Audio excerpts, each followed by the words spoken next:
Claves de la semana. Seguimiento de noticias internacionales elaborado por CESTE. Buenos días, estos son los titulares más importantes de la semana. Desaceleración económica internacional. La Guardia Costera china eleva la tensión en el estrecho de Taiwán. Nuevo paquete de sanciones de la Unión Europea contra Rusia. Acuerdo de paz preliminar entre Estados Unidos e Irán. El FMI aplaude las reformas de Nigeria, pero pide más transparencia. La inflación se eleva al 4,2% en Estados Unidos en las vísperas de la primera reunión de la Fed de la era Walsh. Comenzamos este repaso fijándonos en la desaceleración económica internacional. El Banco Mundial calcula que el PIB de la economía mundial aumentará un 2,5% en 2026. Es una décima menos con respecto a las estimaciones realizadas a principios de año. Se trata, pues, del menor ritmo de crecimiento desde la pandemia del COVID-19. En el informe publicado esta semana, la institución prevé un aumento del PIB de las economías emergentes del 3,6%, cerca de un punto porcentual menos que en 2025. Por su parte, el dinamismo en los países más desarrollados se desacelerará 3 décimas, hasta el 1,5%. Estas previsiones asumen una disminución de las distorsiones en el sector energético a partir de la segunda mitad de julio. En este contexto, el precio medio del petróleo en 2026 será de $94 el barril, un incremento interanual superior al 35% que elevaría la inflación mundial hasta el 4%. El Banco Mundial advierte de la posibilidad de que se materialicen escenarios más estresados en el caso de que las perturbaciones en el suministro de petróleo se prolonguen más allá de julio. La cotización del crudo en 2026 se situaría por encima de los $115 el barril y el crecimiento de la economía mundial se reduciría hasta el 2,1%. Un tercer escenario, más pesimista, contempla la posibilidad de que la prolongación de la crisis energética desencadene perturbaciones en los mercados financieros. En este escenario, el crecimiento del PIB mundial se reduciría hasta el 1,3%. Nos vamos también esta semana al continente asiático porque la Guardia Costera de Taiwán se vio obligada a desplegar barcos y mantenerse en estado de máxima alerta tras una incursión de la Guardia Costera de China en sus aguas orientales. El gigante asiático justificó el pasado 10 de junio el envío de sus buques bajo la premisa de una operación especial de cumplimiento de la ley de tráfico marítimo para inspeccionar barcos comerciales, revisar cables submarinos y realizar estudios hidrográficos. La medida se ha interpretado como una respuesta a los recientes acuerdos de delimitación marítima y seguridad alcanzados entre Japón y Filipinas. Durante los días que duró la patrulla, los buques chinos acosaron a barcos mercantes exigiéndoles información sobre sus rutas y destinos, lo que las autoridades de Taipei catalogaron de acto altamente provocador e ilegal. La Guardia Costera de Taiwán respondió interceptando y expulsando activamente las embarcaciones de Pekín para defender la soberanía de la isla y garantizar la seguridad de la navegación internacional. Casi de forma simultánea, Taiwán tuvo que expulsar a otros 2 barcos del gobierno chino que violaron las aguas restringidas de la isla de Ituaba, en el mar de China Meridional, evidenciando una presión coordinada en múltiples frentes. También crece la tensión entre la Unión Europea y Rusia. El pasado martes 9 de junio, la presidenta de la Comisión, Ursula von der Leyen, presentó oficialmente la propuesta de un nuevo paquete de sanciones contra Moscú, que sería el número 21.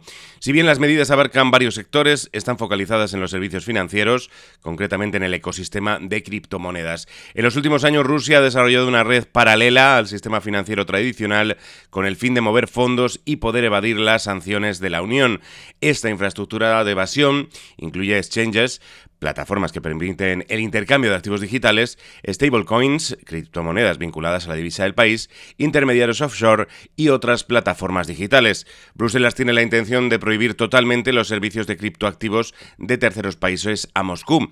El paquete incorporará también nuevas sanciones al comercio y al sector energético, restricciones a la importación de algunos productos pesqueros rusos, a la exportación desde la Unión Europea de bienes y tecnologías relacionadas con metales y drones que podrían ser usados por la industria militar de Moscú y también el bloqueo del tope impuesto por Bruselas al precio del crudo ruso. Esta última medida pretende reducir las ganancias que Rusia está obteniendo del aumento de los precios petroleros a causa del conflicto en Oriente Próximo. Con todo, el objetivo es que el 21º paquete pueda ser aprobado por los Estados miembros antes de que el verano finalice. Mejores noticias llegan desde Oriente Medio. Estados Unidos e Irán alcanzaron el 14 de junio un acuerdo de paz preliminar después de semanas frenéticas de negociaciones. El pacto se formalizará con la firma el próximo 19 de junio en Suiza. A partir de ese momento comenzará un periodo de 60 días en el que ambos países seguirán avanzando en las conversaciones de los puntos más sensibles, como el programa nuclear de Irán. En el horizonte más inmediato, la firma del memorando de entendimiento conllevará la normalización gradual del tránsito por el estrecho de Hormuz. Teherán se ha comprometido a desminar la vía marítima en los primeros 30 días. Asimismo, no cobrará peaje durante la mencionada fase de 2 meses. Por su parte, Estados Unidos ha levantado el bloqueo naval a los puertos iraníes. Además, concederá al país persa una exención temporal para la comercialización de petróleo. La esperada reanudación de las exportaciones por el estrecho ha propiciado una importante caída en los mercados energéticos. A cierre de estas líneas, el barril de Brent se sitúa en torno a los $83, muy lejos de los 125 que llegó a cotizar a principios de mayo. Por su parte, la cotización del gas referenciado en Europa, el Dutch TTF, ha descendido más de un 6% tras conocerse el anuncio, hasta los 44 euros el megavatio. La estabilidad de los mercados energéticos en los siguientes meses dependerá del avance de la diplomacia. De acuerdo a la información publicada, Irán se ha comprometido a no desarrollar armas nucleares. Sin embargo, de momento no se ha concretado cómo articular el procesamiento de los más de 400 kilogramos de uranio enriquecido que posee. Aparentemente, el tratamiento de estas reservas se llevaría a cabo en Irán, bajo supervisión del Organismo Internacional de la Energía Atómica. De cumplirse, Estados Unidos levantaría las sanciones y desbloquearía los activos financieros de Teherán en el extranjero, un proceso que se realizaría de forma gradual en función del nivel de cumplimiento de las condiciones pactadas. Este principio de acuerdo supone un paso fundamental para recuperar la normalidad en el mercado de los hidrocarburos, tras más de 3 meses de turbulencias.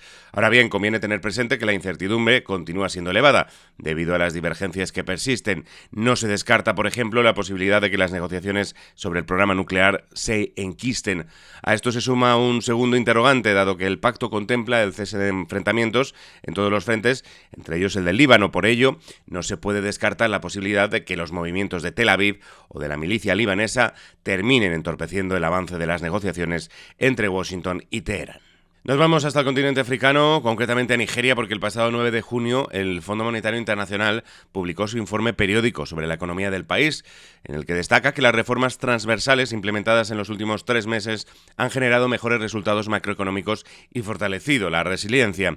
Las expectativas de crecimiento del PIB han sufrido una pequeña corrección a la baja tras el estallido de la guerra de Irán, pero el FMI la sitúa en el 4,1% para el 2026, una cifra en línea con los 2 últimos ejercicios y muy superior a la media de la última década. En el lado negativo, el FMI señala el infradesarrollo del sistema fiscal como uno de los grandes obstáculos para el desarrollo del país. Si bien la ratio deuda-PIB de Nigeria se sitúa en un manejable 33,3%, la bajísima recaudación dificulta cada vez más la gestión del creciente servicio de la deuda. En este contexto, el FMI también ha advertido a las autoridades en contra del uso de mecanismos opacos de gestión del endeudamiento. El gobierno nigeriano recientemente ha llevado a cabo una operación de permuta por valor de $5.000 millones con el First Abu Dhabi Bank, un acuerdo que, según el FMI, conllevaría riesgos significativos de transparencia y reembolso. El fondo aprovechó para instar a las autoridades nigerianas a continuar en la senda reformista y abordar los desafíos en materia de infraestructura, seguridad y desarrollo del capital humano. Y finalizamos en Estados Unidos, donde la tasa de inflación anual se aceleró en mayo hasta el 4,2%. Es el nivel más alto desde abril de 2023, encadenando su tercer mes consecutivo al alza. Este repunte, impulsado principalmente por un fortísimo encarecimiento del 23,5% en los costes de la energía a raíz de la guerra en Oriente Medio, ha situado también la inflación subyacente en un ya preocupante 2,9%. Los datos se han publicado en un momento de máxima trascendencia institucional, justo antes de que el nuevo presidente de la Reserva Federal, Kevin Warsh, quien asumió el cargo el pasado 22 de mayo, estrene su mandato liderando su primera reunión oficial de política monetaria los días 16 y 17 de junio. Aunque el mercado da por hecho que la Fed mantendrá los tipos de interés en el rango del 3,5-3,75%, todas las miradas están fijas en el debut de Warsh. Los analistas escudriñarán su primera rueda de prensa en busca de señales sobre su nuevo estilo de comunicación, que se prevé reduzca el papel de la guía a futuro, incluyendo la posible eliminación del famoso gráfico de puntos. Y hasta aquí nuestro repaso de noticias internacionales. Recuerda que puedes consultar más desde el apartado de comunicación Claves de la Semana en nuestra web ceste.com. Hasta la semana que viene.